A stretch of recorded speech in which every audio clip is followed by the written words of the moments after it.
करने वाला हो जाओ और मुझे नमस्कार करो, इस प्रकार तुम मुझे ही प्राप्त करोगे।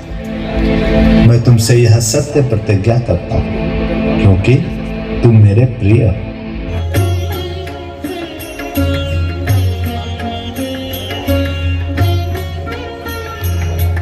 We have cell phones, but young people are watching day and night pornography, spoiling their lives.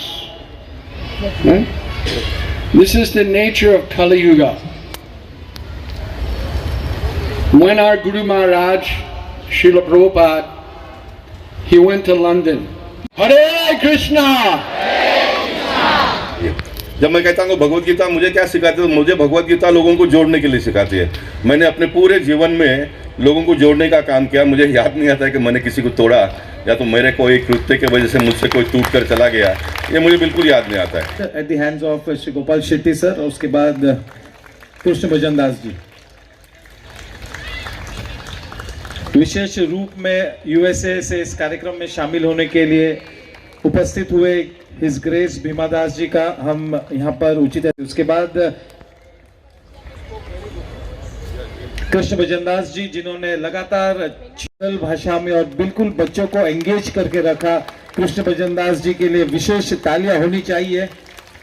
संवाद हुआ था, उस डांस ड्रामा सेट किया है, 15 मिनटों का उस प्रोग्राम को देखकर जाए तक लगातार। मैं देखे हम सब भाग्यवान है, हमको भगवत गीता जयंती मनाने का अवसर मिला। पार्लियामेंट में जब मैंने मुद्दा उठाया और कहा कि स्कूली पाठ्यक्रम में भगवत गीता सिखानी चाहिए, तो कुछ राज्यों ने शुरू किया। महाराष्ट्र में भी आने वाले दिनों में होगा, इसकी अपेक्षा हम करेंगे। लेकिन सरकार जब करेगी तब करेगी, हमने स्वयं होकर कुछ करना चाहिए। इस बात को ध्यान में लेकर हम लोगों ने पोइसे जिमखाना और इस्कॉन के माध्यम से 18 सप्ताह तक 18 अध्याय पूरा किया। बच्चों को और उनके माँ बाप को, माता पिता को सिखाने का काम किया। आज गीता जयंती के अवसर पर हजारों की संख्या में लोगों ने आकर उसका प्रतिसाद दिया। देश के प्रधानमंत्री जब विदेश में जाते हैं और वहाँ के नेताओं को भगवत गीता देते हैं, तो उनके मन में जरूर ये होगा कि पूरे देश को, पूरे विश्व को गीतामय हमको करना है। मोदी जी अपना काम करेंगे, भगवान ने उनको उतनी बड़ी ताकत और ये दिया है, लेकिन हमको जो कुछ भी भगवान ने दिया उसके मुताबिक हम अपने परिसर में करेंगे। तो मैं मानता हूँ कि जिस स्कूल में हम पैदा हुए हैं, उस स्कूल को अभिमान, उस स्कूल का गौरव बढ़ाने का एक अवसर हमको प्राप्त किया है, ऐसा मैं मानता हूँ। देखिए, भगवत गीता का उल्लेख मैं इस तरह से करूँगा, आप डॉक्टर बनते हो, इंजीनियर बनते हो, आर्किटेक्ट बनते हो, जो भी क्षेत्र में आप जाते हो, तो अपने आप को प्रोग्रेस पथ पर ले जाने का, देश को प्रोग्रेस पथ पर ले जाना, ये हमारे मन में सोच होती है। तो भगवत गीता का इसमें आपको पूरा सपोर्ट मिलेगा।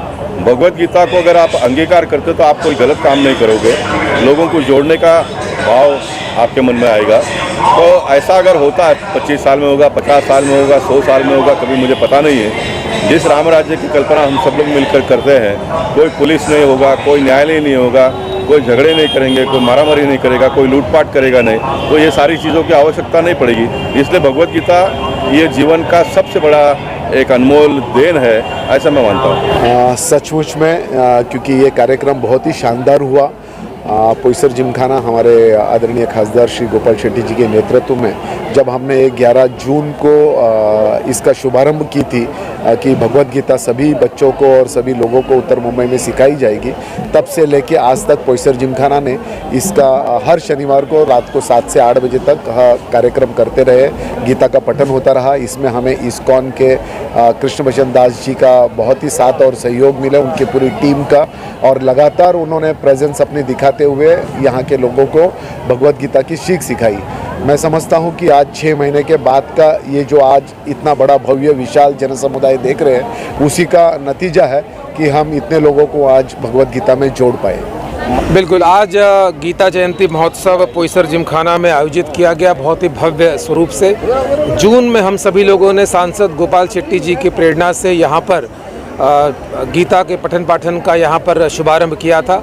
आज 6 महीने से लगातार सारे 18 अध्यायों का यहाँ पर पाठ किया गया और उसके उपलक्ष्य में गीता जयंती के इस दिवस पर शानदार समारोह का आयोजन यहाँ पर किया गया।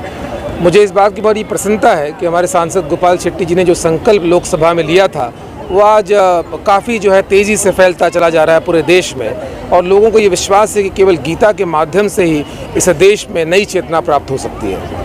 आपने गीता में पीएचडी किया है, सांसद जी ने भी इस वाक्य का जिक्र किया है, उसके बारे में क्या बताना चाहेंगे दर्शकों को? गीता संघर्ष का शास्त्र है। गीता पहले भी प्रासंगिक थी, आज भी प्रासंगिक है और निश्चित ही आने वाले समय में भी गीता एक कालजयी ग्रंथ है।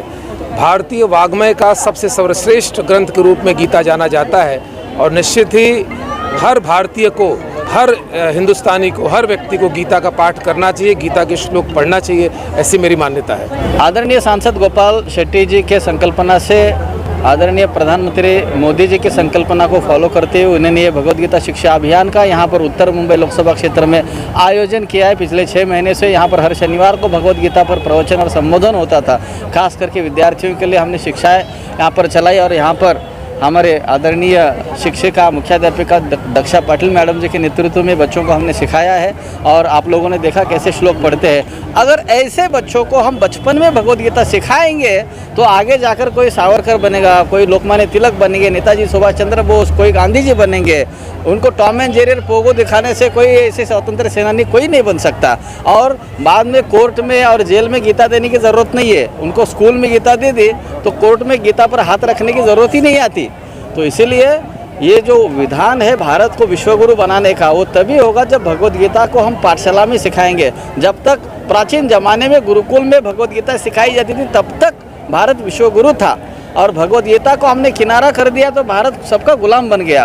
वापस मोदी जी के नेतृत्व में भगवद गीता सबको भेंट देते हैं और सबको प्रेरणा देते हैं। और यहाँ पर उत्तर मुंबई लोकसभा क्षेत्र में आदरणीय सांसद गोपाल शेट्टी जी और योगेश दुबे जी के नेतृत्व में हम सारे पाठशालाओं में ये भगवद गीता को सिखाने वाले हैं, बच्चों को मूल्य शिक्षण देने वाले हैं, जिससे कि आगे जाल के हमारा भारतवर्ष वापस पुनश्च विश्वगुरु बनेगा। धन्यवाद। हरे कृष्णा।